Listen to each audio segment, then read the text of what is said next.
Okay, my babes, this is my first ever YouTube video, and today we're just gonna get right to the meat of it. I'm feeling really called to discuss monogamy and polygamy because, as some of you may know, if you follow me on Instagram, I am recently divorced. I've been single for about 9 months now, and before that, I was married my whole adult life from 18 to 26. And now I am free, and I did a lot of exploration. I did a lot of exploring, and I learned a lot about myself and relationships, modern dating, masculine and feminine dynamics, and going into dating as a single mother that had come out of a rather controlling monogamous situation. I found myself desiring to explore the world of polyamory, of open relationships, of being ethically non monogamous. And here's the conclusion that I came to. I'm not actually monogamous or polyamorous. I'm not really sure if the way that we go about modern day relationships is actually conducive for me as a human in general. The traditional relationship structure, the habitual pattern that so many of us find ourselves in is like, oh, I have chemistry and attraction with this person. Let's explore what that is. And usually, if it's like a male female dynamic, it's from a romantic perspective of like, oh, I find some sort of like pull towards you, and so that must mean that we are supposed to be romantically involved. And it's like the whole dating thing where you go out and it's very performative, and like, I'm meeting up with you to sit down and look really polished and put together and sexy, and it's just like dressing ourselves up to be picked. It's like, oh, pick me, I'm pretty, I'm smart, I can fulfill your fantasy. It's particularly interesting because in the mothering years of a woman's life, the hormonal cycles that we go through in our body actually make us as women more likely to sacrifice ourselves for family or partners. And biologically, we're hardwired like that because otherwise, the human race wouldn't really survive. But I've been noticing this really interesting thing happening with all the women that I know. It seems like we collectively as women are having this interesting awakening where we're recognizing that we do not have to sacrifice ourselves for men. We do not have to sacrifice ourselves for family. And while many of us still have families, we're like redefining the structure of what that dynamic really looks like for us. We're allowing ourselves to be mothers and possibly to also be wives or not, and also giving ourselves the space to nurture the fullness of our womanhood in the process. And it's really powerful because it's like a full reclamation of self, you know?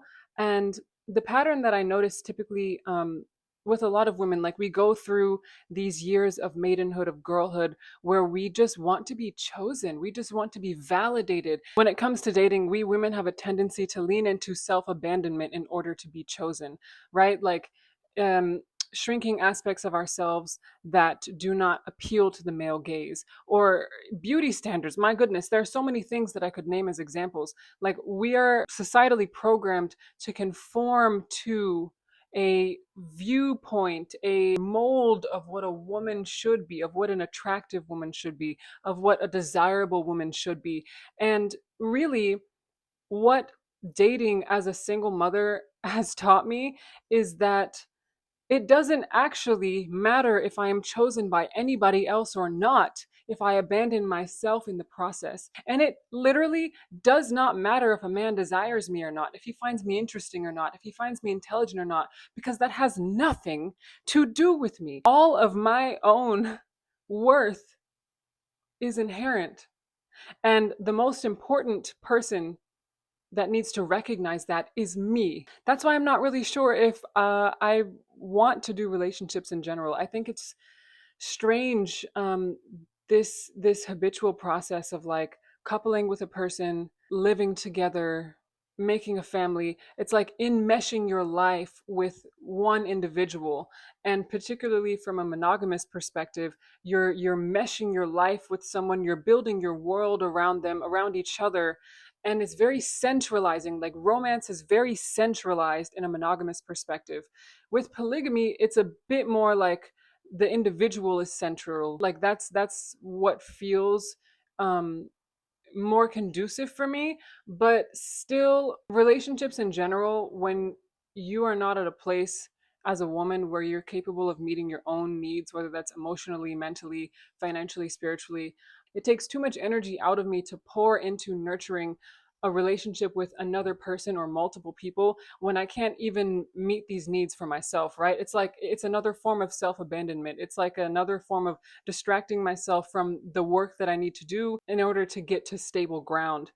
So that's where I'm at, my loves. It's an interesting process because it's not like a linear sort of realization, right? Like my ego and my spirit are constantly in communication. The spirit says one thing, intuition says one thing, and then the ego says another. So constantly it's like I'm receiving my direct, very clear, grounded instruction from my intuition. And then my ego is like, well, but what if we just try it one more time? What if this one is actually different? And it's never different.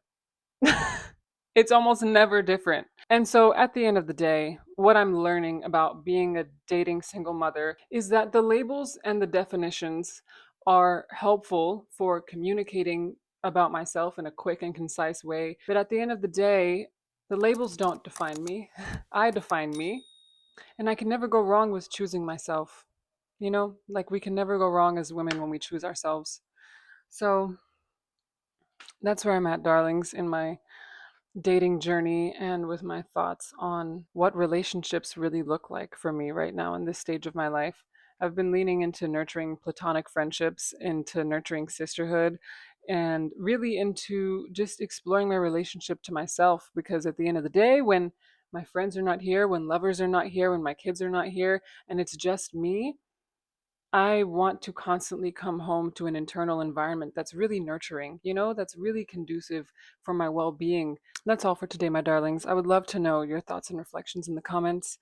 And this is my brand new channel. So if you are interested in seeing more of my very raw and vulnerable shares in motherhood and relationships, womanhood and life, all of the things, then feel free to subscribe. I love you.